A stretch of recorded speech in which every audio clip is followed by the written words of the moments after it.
Les années 1990 furent une période d'audace, de chaos et de créativité sans limite. Une ère où les marques croyaient pouvoir vraiment tout inventer. Des colas transparents, des assistants numériques, des consoles de jeux futuristes ou même des moteurs de recherche au charme de majordome. Ce fut une décennie où chaque nouvelle idée était célébrée comme une révolution, jusqu'à ce que la réalité la rattrape impitoyablement. Certains produits étaient en avance sur leur temps, d'autres simplement mal conçus. Mais tous avaient une chose en commun, ils ont échoué spectaculairement et sont devenus des légendes de l'échec commercial. Aujourd'hui, nous vous ramenons à cette ère sauvage et vous montrons les 10 innovations les plus célèbres des années 90 qui ont provoqué des froncements de sourcils, des maux de tête et parfois même des rires en Europe.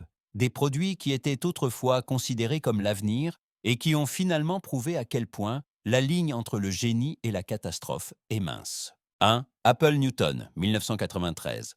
L'Apple Newton était la grande promesse d'un avenir numérique. Un assistant personnel qui reconnaissait les notes manuscrites, gérait les rendez-vous et vous guidait de manière organisée au quotidien.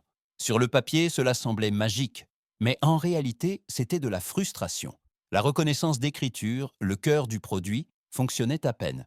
Les mots étaient mal lus, les phrases déformées, et chaque note devenait un petit combat contre la technologie.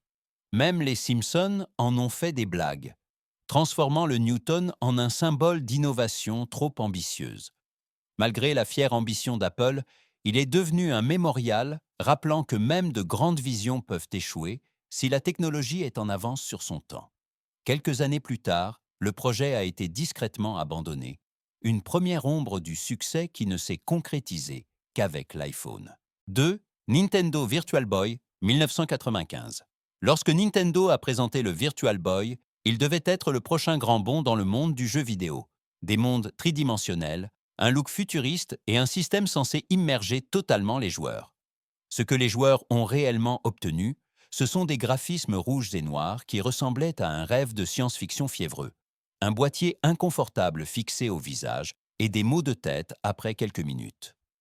Les plaintes concernant les vertiges, les nausées et la fatigue oculaire sont rapidement devenues plus fortes que toute promesse marketing. La sélection de jeux était limitée, l'appareil peu maniable, et même le nom de Nintendo n'a pas pu sauver ce qui était perdu depuis longtemps. Moins d'1 million d'unités vendues ont fait du Virtual Boy l'un des flops les plus célèbres des années 90 et un exemple de la façon dont un trop grand bond en avant est parfois plutôt une chute dans le vide. 3. Crystal Pepsi, 1992.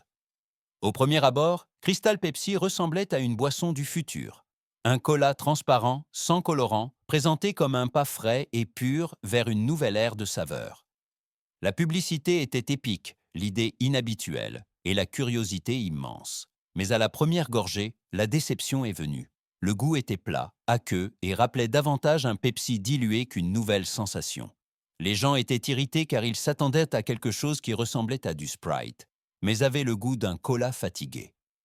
La concurrence a inondé le marché de copies, l'intérêt s'est évaporé, et Crystal Pepsi a disparu plus vite que la musique publicitaire. Aujourd'hui, la boisson ne subsiste que comme une curiosité nostalgique, un symbole qu'une idée audacieuse seule ne suffit pas à convaincre le monde. 4. Ask Jeeves, 1997. Ask Jeeves est apparu sur la scène du jeune Internet avec une promesse qui sonnait alors presque féerique. Posez simplement votre question en anglais courant et un majordome numérique vous apportera la réponse.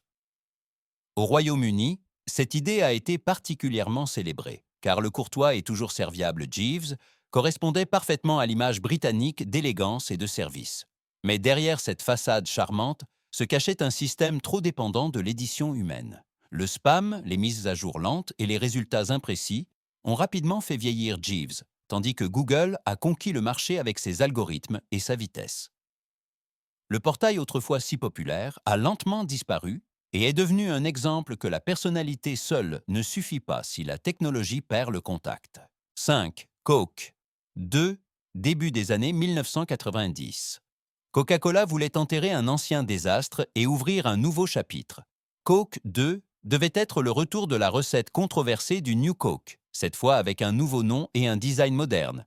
Mais l'espoir n'a pas duré longtemps. Le goût restait trop sucré, trop lisse, sans la touche caractéristique que les fans aimaient dans le Coca-Cola original. En Europe, où les marques traditionnelles sont particulièrement bien établies, le produit a fait un flop retentissant.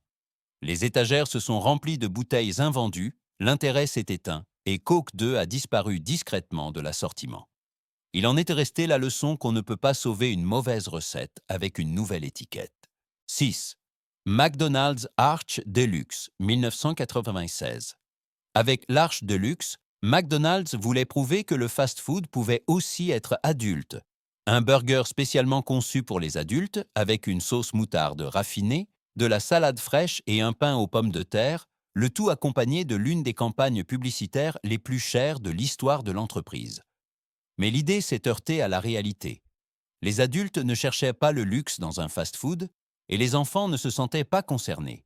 L'Arche de luxe semblait forcé, trop sérieux et déplacé dans un monde où les gens voulaient simplement leur Big Mac familier. Malgré tous les investissements, le burger est devenu un chapitre silencieux de l'histoire de l'entreprise et un exemple que l'on ne peut pas éduquer sa clientèle. 7. Sony Minidisc, 1992. Le mini-disque devait être la réponse parfaite au problème des cassettes et des CD. Petit, réinscriptible, robuste et doté d'une bonne qualité sonore, il a trouvé une petite communauté de fans enthousiastes, surtout en Allemagne, en France et au Royaume-Uni. Mais le succès est resté limité. Le mini-disque était cher, tant l'appareil que les disques vierges, et alors qu'il cherchait lentement sa place, le monde numérique continuait d'évoluer. Les graveurs de CD sont devenus abordables, les lecteurs MP3 ont conquis les poches des adolescents, et l'ère du téléchargement a commencé. Le mini-disque n'a pas pu suivre et est devenu une pièce intermédiaire technologique, aimée mais finalement dépassée. 8. Lecteurs Zip et Omega, 1995. Avant que les clés USB et le stockage cloud ne conquièrent le monde numérique, le lecteur Zip est apparu comme une petite étape technique. Avec 100 mégaoctets d'espace de stockage, il offrait une capacité qui semblait presque illimitée pour l'époque. Designers, étudiants et passionnés de technologie se sentaient comme des pionniers en écrivant leurs données sur les épais disques bleus et en entendant le clic caractéristique des lecteurs. Mais l'euphorie n'a pas duré longtemps. Le format était propriétaire, le matériel cher et la technologie a évolué à un rythme époustouflant. Les graveurs de CD sont devenus moins chers, les clés USB ont révolutionné la mobilité et le lecteur Zip a perdu sa place dans la vie quotidienne. Aujourd'hui, il repose dans de vieux cartons comme une relique d'une époque où l'espace de stockage était encore précieux. 9. Zima, 1993. Zima était la tentative de créer une boisson entièrement nouvelle, claire, légère, rafraîchissante, et située quelque part entre la bière et la limonade. Les premiers émois furent démarqués par l'enthousiasme, des publicités promettaient un style de vie moderne, et des millions de personnes ont essayé ce nouveau mélange, apparemment révolutionnaire. Mais un problème est vite apparu.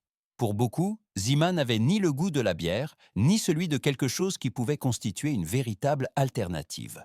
Le goût semblait artificiel, le public cible restait flou, et les blagues à son sujet se sont répandues plus vite que les bouteilles ne se vendaient. Malgré un retour temporaire, Zima est resté le symbole d'un produit qui a commencé avec audace, mais a été rattrapé par la réalité. 10. Maska Rejuvenik, 1999. Maska Rejuvenik była jednym z najdziwniejszych produktów kosmetycznych późnych lat 90.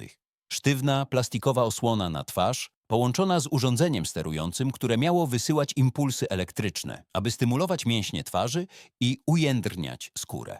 W reklamach wydawała się być cudownym środkiem, który obiecywał to, czego nie potrafiły kremy.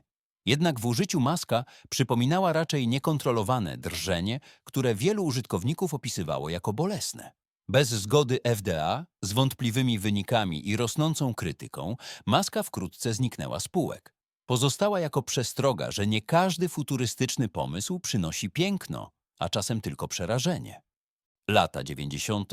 to była dekada pełna eksperymentów, nieokiełznanej kreatywności i wiary, że każdy nowy pomysł może zmienić świat.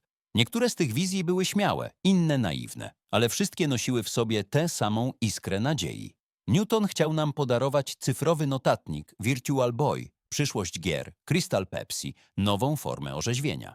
Wyszukiwarki takie jak Ask Jeeves chciały uprzejmie serwować wiedzę świata, podczas gdy Coke 2 i Arch Deluxe próbowały na nowo zdefiniować nasz smak. Minidisk i zip drive chciały zmienić sposób, w jaki przechowujemy dane i muzykę, podczas gdy Zima i maska Rejuvenik pokazały, że innowacja czasami pojawia się tam, gdzie najmniej się jej spodziewamy.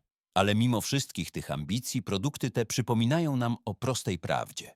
Postęp rodzi się nie tylko z sukcesu, ale przede wszystkim z odważnych porażek. Każdy z tych wynalazków ma swoje miejsce w historii. Nie dlatego, że zrewolucjonizował świat, ale dlatego, że pokazał nam, jak blisko leżą triumf i klęska. Lata 90. nauczyły nas, że nawet największe idee mogą upaść, ale właśnie w tym tkwi ich piękno.